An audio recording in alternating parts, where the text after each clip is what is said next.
चला चला, काहीच सांगायचं नाही, काहीच बोलायचं नाही. फाइंड आउट एल, बस झालं, एवढंच क्वेश्चन आहे. फाइंड आउट एल अबाउट ओ.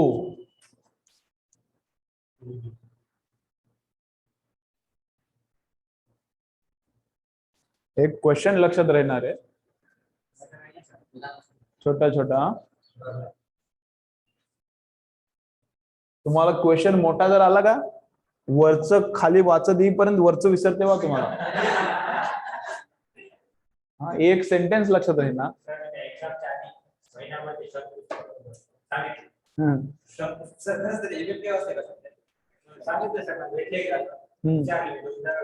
काय विचारलं? हा, असते असते ना.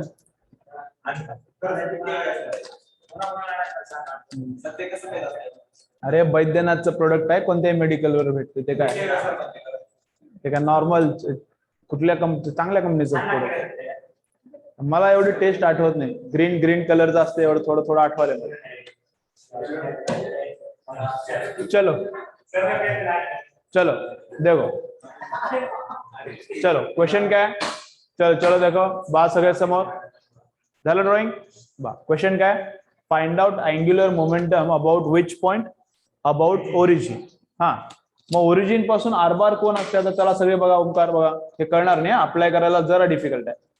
आर बार कसं आहे, मग draw a line from point two the particle. Draw a line from point to the particle. Which point about which we want L? Drawing of line should start from which point? Point about which we want L. मग इथून line start होणार, circle पासून start होत नाही, हे लक्षात घ्या. ज्याच्या अबाउट एल काढायचं आहे तिथून लाईन स्टार्ट होणार समोर. आणि एंड कुठं होणार, जिथं पार्टिकल बसलाय तिथं. मग आर बार ची डायरेक्शन कशी आहे, पॉइंट टू पार्टिकल. पाहिजे तर नोट लिहा पटकन लगेच. Direction of R bar is point to particle. Direction of R bar is, note le, direction of R bar is point to particle. Direction of R bar is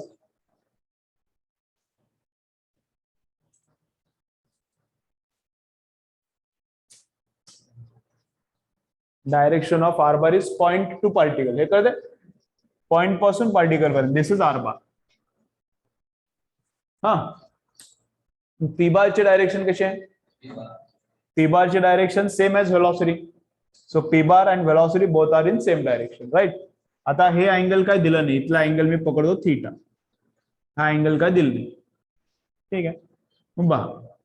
मग L ची magnitude काय, पहिलं फक्त magnitude find out करू. L चं magnitude काय, R P sine of theta, ठीक आहे.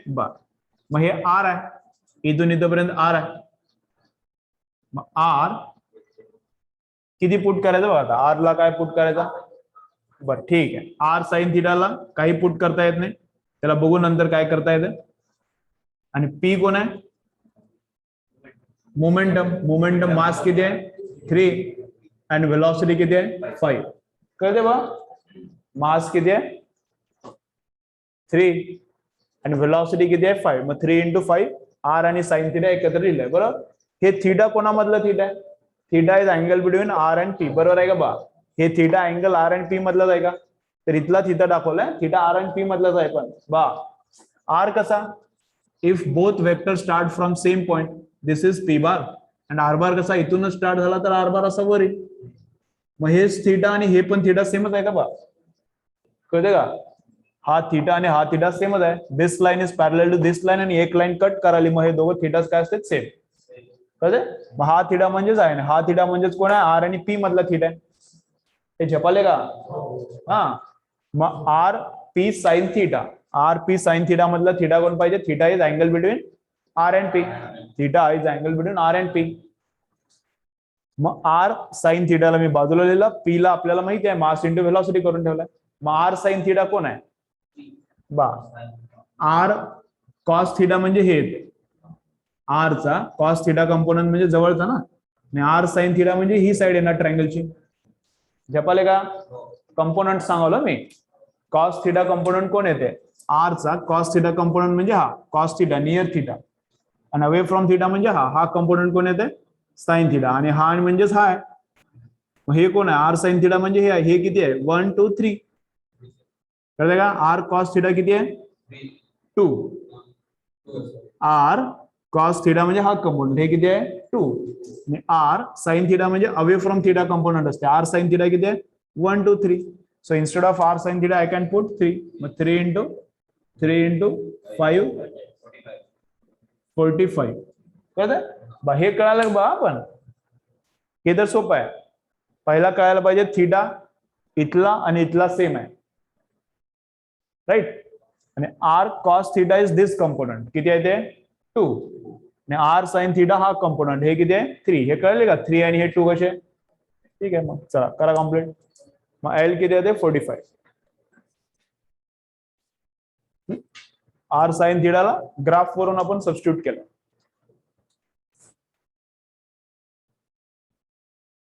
डायग्राम बरोबर काढा अशी तुम्ही 1 2 3 ला आहे आणि इकडे 2 ला पॉइंट पाहिजे, हा पॉइंट.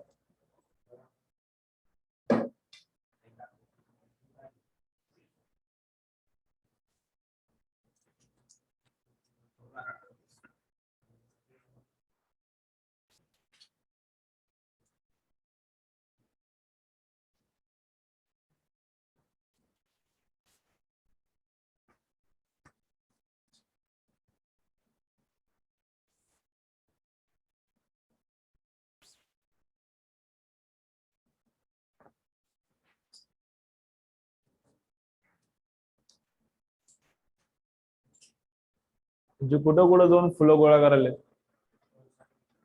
आजी फुलं गोळा करायला तिकडं एवढं चिखलात. हा सगळं चिखल आहे तिथं, त्यात गेले पडल्या बिडल्या तर नेहमीच मग बेडवर. पण नाही, पण देवाला फुल घालणारच.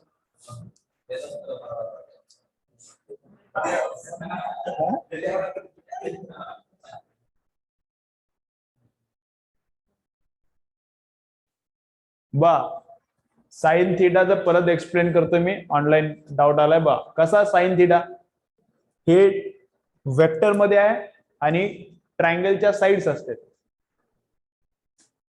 थिटा हे आहे आणि हे हायपोटेनियस आहे. तर नियर थिटा साइड कोण असते आर कॉस थिटा. ट्रायंगलच्या साइड्स कशा कॅल्क्युलेट करता येतात. If hypotenuse is R and this is theta, then near theta side is r cos theta and away from theta side is r sin theta. मग this side is sin theta, this side is also sin theta. मग r sin theta इथं आलाय, त्याला आपण put केला 1 2 3. हा trigonometry आणि vector या दोघांचं मिक्सिंग आहे, किंवा फक्त ट्रिग्नॉमेट्री पण म्हणता येते. साइन थिटा काय तुम्ही पुट करा ते पण चालते. साइन थिटा कोण आहे बा, साइन थिटा कोण आहे इथं पुट करा. साइन थिटा, साइन थिटा कोण आहे this side divided by hypotenuse, बरोबर का. साइन थिटा कोण असते opposite side divided by hypotenuse. मग sine theta is opposite side is how much 3. 3 divided by hypotenuse is r. मग 3 बाय r, r ला r गेला हे 3 राहते. असं पण करा, सिंपल ट्रिग्नोमेट्री आहे, 10 ची trigonometry.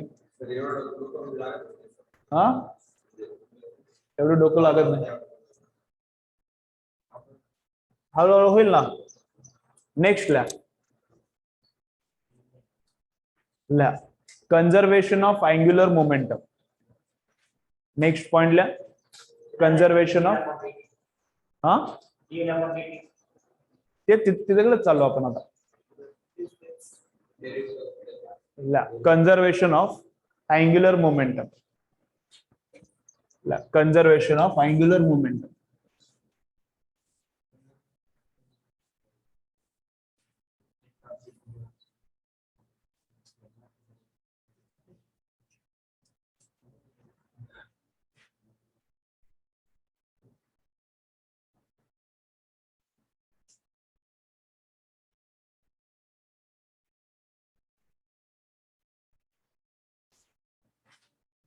Conservation of angular momentum, ठीक आहे बा. माझा बा काय होतं, समजा आपण चेअरवर आहे, मग चेअरवर ती गोल फिरणारी चेअर आहे, त्या सुवेल चेअर बोलतात. SWIVEL, सुवेल चेअर, गोल फिरणारी चेअर आहे. हा, व्हील असले तर फक्त व्हील, पण व्हील असून गोल फिरायला पण पाहिजे. हा, सुवेल चेअर. मग स्पिनिंग चेअर बोलू त्याला. मग चेअरवर बसवलं आणि आपण त्या कोणाला तर बसवायचं आणि स्पिन द्यायचा, आणि त्याच्या हातात डंबेल्स दिल्या 1-1 किलोच्या. थोडं आपल्याला मास असले की बरं पडते. हा, मग 1-1 किलोच्या एकदम उचलू शकत नाही तुला जास्त, म्हणून 1-1 किलोच्या बा. पुढं मग नंतर ठेव. चला चला ऐका ऐका 1-1 किलोच्या डंबेल्स दिल्या आणि त्याला हँड्स काय करायला लावले आपण, स्प्रेड करायला लावले, आणि दिला वेलॉसिटी दिली, अँग्युलर वेलॉसिटी दिली. छान छान, मागे बघू नको, अँग्युलर वेलॉसिटी दिली. ओके, चला सरळ सरळ सरळ, बडबडले व्हॅली रे, शांत बसला. कन्सेप्ट कळ, लक्ष दे जरा बा. मग व्हील चेअरवर शिव्या खाता बा, तुम्ही मजा करा, पण जे रागात सापडते ते कोणतरी एकच असणार आहे, कळते का? जे रागात सापडते माझ्या, ते कोणतरी एकच असणार आहे. जिंतूर रोडला पण तर झाले, भरपूर आवाज करायला चालू केले हळूहळू. एकदा एकालाच शिव्या बसल्या, मग ते आलंच नाही 4 दिवस. हा, कचाकच शिव्या बसल्या, मग ते आलंच नाही. माझा बा दंगा तर तुम्ही सगळे करणार, पण मी ऑलरेडी सांगलो, जे समोर सापडणार ते मला माहित नाही कोण सापडणार. चला, मग नंतर रडू नका, नंतर रडू नका. तुम्हाला वाटणार मी गोडच बोलतो सतत, पण कधी शिव्या बसणार. एक्स्ट्रा तुम्ही केला की शिव्या बसणार, मग तुम्ही बोलू नका. नंतर तुम्हाला वाटणार तर मलाच कसं बोलले, सगळे बोलत होते. मग ते असंच होते, हे पहिलाच मी सांगलो. हा, ही सिच्युएशन आहे. हा, असंच होते. हा बाबा, रेस घेऊन काम खेळायचं, गेम खेळायचं असलं तर गेम खेळा, कधी तर फुटणार आहे तुमचा, आता एक्स्ट्रा व्हायला बाबा. काय म्हणालो, आणि मार पण बसू शकते. मोठ्या बॅच मध्ये आम्ही मारतो, पण आमच्या जुन्या बॅचवर, आम्ही अहमदपूरच्या बॅचवर मारतो पण. फक्त आता इथं नवीन बॅच आहे, सुरुवात आहे, मारता येत नाही. चलो बा, मग कसं, मग कुठे आहे? हा, मग on the chair. A man is sitting on the chair having 2 1-1 kilo dumbbells and hands are spread. आणि त्याला असा गोल फिरवला, मग ते गोल फिराला. हा, मग काय केला त्याने, डंबेल्स जर जवळ घेतल्या, तर काय होते, स्पीड इन्क्रीज होते. डंबेल्स जवळ घेतल्या तर स्पीड इन्क्रीज होते. डंबेल्स दूर नेल्या तर स्पीड काय होते, कमी. तुम्ही डंबेल्स नसल्या तरी चालते, डंबेल्स जरा मोर इफेक्ट येते. डंबेल्स नसल्या तर बॉटल घ्या. हा,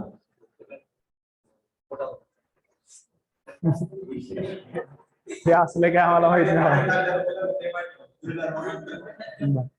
मग असं बॉटल पण घेता येते, घरी चेअर आहे. हा, रोटेटिंग चेअर घरी आहे, घरी पण ट्राय करता येते. बॉटल घ्या 1-1 किलोच्या, हे पण 1-1 किलोचा आहे. जास्त जेवढं मास दूर जाईल तेवढं आणखीन इफेक्ट चांगला दिसतंय. बॉटल घ्या, बॉटल भरलेल्या पाहिजे. 1-1 किलो दूर ठेवा, स्पीड काय होते, कमी होते. हे जवळ घ्या, स्पीड काय होते, वाढते. कळतंय? आणखीन कसं करता येते, प्लॅनेट्सचं पण असं होते, प्लॅनेट्सचं. हा, 10th ला पण लर्न केले फर्स्ट चॅप्टर मध्ये, आणि आपल्याला परत झाले आता 11th मध्ये ग्रॅव्हिटेशन मध्ये. काय झालंय, सौरभ सरळ बसणार आता, परत आता ठोकणार बा. मग सन आहे Kepler's law. Which law, second law. Kepler second law काय आठवायला का? केप्लर सेकंड लॉ काय बोलतो, line joining sun and planet covers equal distance in equal amount of time. Line joining sun and planet covers sweeps equal area, distance में equal area in equal amount of time. मग aerial velocity same, radius vector ची aerial velocity same. होते काय, असं होत असते. कसं होत असते, when planet goes near sun, when planet goes near sun, its velocity increases. When planet goes away from sun, its velocity decreases. म्हणजे कसं फिरतंय, बस प्लॅनेट कसे गोल फिरतात बाशे, प्लॅनेट असे इकडे गेले की स्लो बनणार आणि इकडे आले की फास्ट बनणार, कळते का? परत दूर गेला की स्लो बनणार, कळतं ना? So as planet goes away from the sun its speed decreases, as planet comes near sun its speed increases. कशामुळे झाला? This also happens because of conservation of angular momentum. एलचा फॉर्म्युला काय? सिंगल मास साठी आता काढला होता मला. Single मास, single particle सारखं आहे ना, compare to distance between sun and planet. प्लॅनेटची रेडियस खूप छोटी आहे, ऍक्च्युली खूप मोठी आहे, पण हे डिस्टन्स पण खूप खतरनाक मोठा आहे, कळतं? मग compare to this distance radius of earth is very small. मग काय फॉर्म्युला? MVR. मग मास तर सेम आहे प्लॅनेटचा, प्लॅनेट काय जवळ आला म्हणून काय मास वाढत नाही त्याचं. मग व्हेलॉसिटी आणि आरचा गेम आहे. If R decreases velocity increases, पण L ची व्हॅल्यू काय राहणार? Same. If R increases velocity decreases. बा इकडे आर मोठा झाला, हे आर आहे, आर मोठा झाला, velocity slow slow slow, planet जाणार स्लो स्लो स्लो. आर जसा कमी होते speed speed speed speed speed speed slow slow slow slow, कळतं का? मग आर डिक्रीजेस velocity इन्क्रीजेस, आणि इकडे R increases velocity decreases. Slow fast, slow fast, कळलं? मासा. मग काय? Kepler second law. Kepler second law is also based on conservation of angular momentum. लिहून ठेवा.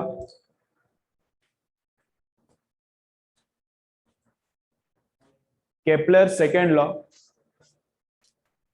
is based on conservation of angular momentum. Kepler's second law is based on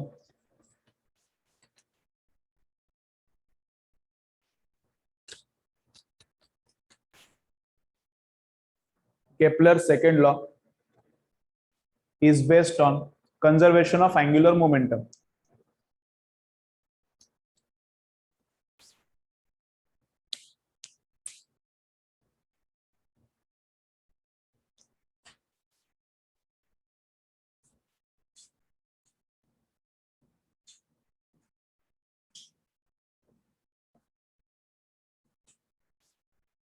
okay. मग परत एकदा conservation of angular momentum me law सांगतो. Law आणखीन आपण लिहिला नाही आहे बा, फक्त एक्झाम्पल सांगितले दोन. काय? स्वेल चेअर, गोल फिरणारी चेअर, हँड स्प्रेड केले स्पीड डिक्रीजेस, हँड जवळ आलं स्पीड इन्क्रीजेस. हँड स्प्रेड केल्यावर काय व्हायला लागला? हँड स्प्रेड केल्यावर काय होते बरं सांगतो, ब्रेक नंतर बघू, आणखीन एकदा डिस्कस करू. हे कशामुळे झाले? पण because of conservation of air. Planet जवळ आला, velocity increases, planet goes away, velocity decreases. This also happens because of conservation of air. हा, हे एक्सप्लेन केलं कम्प्लिटली, आणि त्याचा फॉर्म्युला पण सांगितलं मी, असं काय व्हॅल्यू ते पण क्लिअर. स्वेल चेअरचं आफ्टर ब्रेक मी एक्सप्लेन करतो, काय कमी होते आणि काय जास्त होते. मग एलचा फॉर्म्युला काय? हा, दोन्ही बाजूला मी डेरिव्हेटिव्ह घेतला, दोन्ही बाजूला डेरिव्हेटिव्ह घेतला विथ रिस्पेक्ट टू टाइम. मग DL by DT is equal to R bar into DP by DT. समजा आर कॉन्स्टंट आहे असं जर मी पकडला, इकडे डेरिव्हेटिव्ह घेतला तर इकडे पण डेरिव्हेटिव्ह घ्यायला लागला, पण त्यातला समजा आर कॉन्स्टंट आहे तर आर बाहेर राहते, फक्त डेरिव्हेटिव्ह कोणाचा घ्यायचा? पीचा. मग पीचा डेरिव्हेटिव्ह कोण असते? Newton second law. पीचा डेरिव्हेटिव्ह कोण असते? Newton second law. DP by DT is force. मग मला मी काय लिहिता येते? मला DL bar upon DT is equal to R bar cross F bar. बरोबर, हे म्हणजे फोर्स असते. Newton second law, DP by DT is force. हा माहित नसलं तर डायरेक्ट लक्षात ठेवा, असं काय खूप इम्पॉर्टंट नाही आहे. मग R into F, R cross F किती असते? 2 बार, 2 और tau. R bar cross F bar is tau bar. हा बार. मग समजा जर टॉर्क 0 आहे, समजा आपण टॉर्क अप्लाय केलं नाही, if torque is not applied then this is also 0. हे 0 म्हणजे कोण आहे? टॉर्क 0 म्हणजे हे, टॉर्क म्हणजेच हे आहे ना, टॉर्क 0 म्हणजे हे 0. हे कोण आहे? DL by DT. But derivative 0 चा मिनिंग काय असते? एल कोण आहे? कॉन्स्टंट. डेरिव्हेटिव्ह 0 आहे म्हणजे कोणाचा डेरिव्हेटिव्ह 0 असते? कॉन्स्टंटचा. हे कळलं नसलं तरी काय अडचण नाही, पाठ करून ठेवा, कारण त्या कन्सेप्ट तुम्हाला डेरिव्हेटिव्ह माहित नाही समजा, हा हे म्हणजे टॉर्क आहे हे माहित नाही, काय प्रॉब्लेम नाही, हे म्हणजे टॉर्क आहे हे डिटेलमध्ये होणार आहे आता लगेच 1-2 दिवसातच होते. पण डेरिव्हेटिव्ह कसा घ्यायचा? कॉन्स्टंट असला तर बाहेर घ्यायचा, हे माहित नसलं तर काय लोड नाहीये. हा मग कसं कसं सांगतो मी, ऐका. पहिलं बघा, बा काय, मग this is angular momentum. Clear. दोन्ही बाजूला मी डेरिव्हेटिव्ह घेतला, derivative with respect to time, but this is constant. मग कॉन्स्टंटचा डेरिव्हेटिव्ह घ्यायचं नसतंय, जे शिल्लक राहिला त्याचा डेरिव्हेटिव्ह घेतला. But DP by DT is how much, force. आणि आर इंटू एफ किती असते हे पार्ट करून ठेवा, या चॅप्टर मध्ये आपल्याला त्याचा खूप युज करायचा आहे. R into F is how much, torque. समजा मी याला झिरो जर पकडला, कोणाला, टॉर्कला. टॉर्क झिरो म्हणजे कोण झिरो झाला, डीएल बाय डीटी झिरो. आणि डीएल बाय डीटी झिरोचा मिनिंग काय होतं, एल इज कॉन्स्टंट.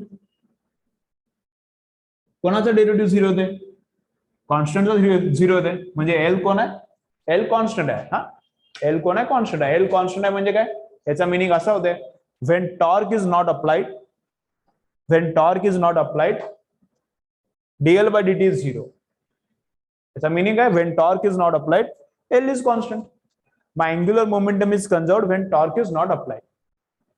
कळते, कळालं असेल तर ठीक आहे, नाही कळालं असेल तर सगळं पाठ करा. हे बोर्डचा क्वेश्चन आहे, हे नीट सीरीजचा क्वेश्चन नाही, हे डेरिव्हेशनचे केलेले.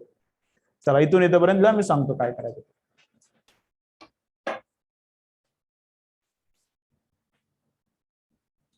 इथून इथपर्यंत सरळ खालीपर्यंत लिहा, आणि मग इकडल्या 2-3 स्टेप्स लिहा.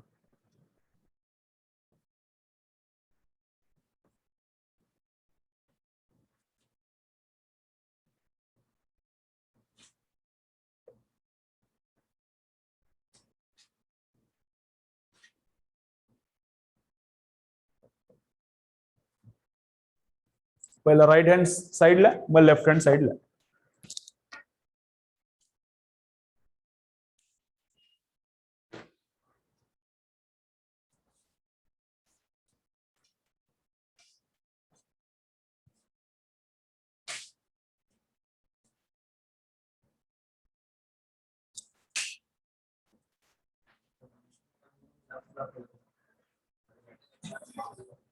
बघितलं म्हणजे काय,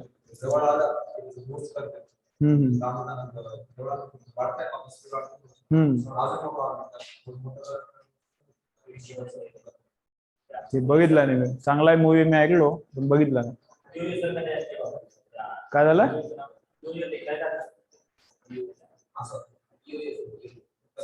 हा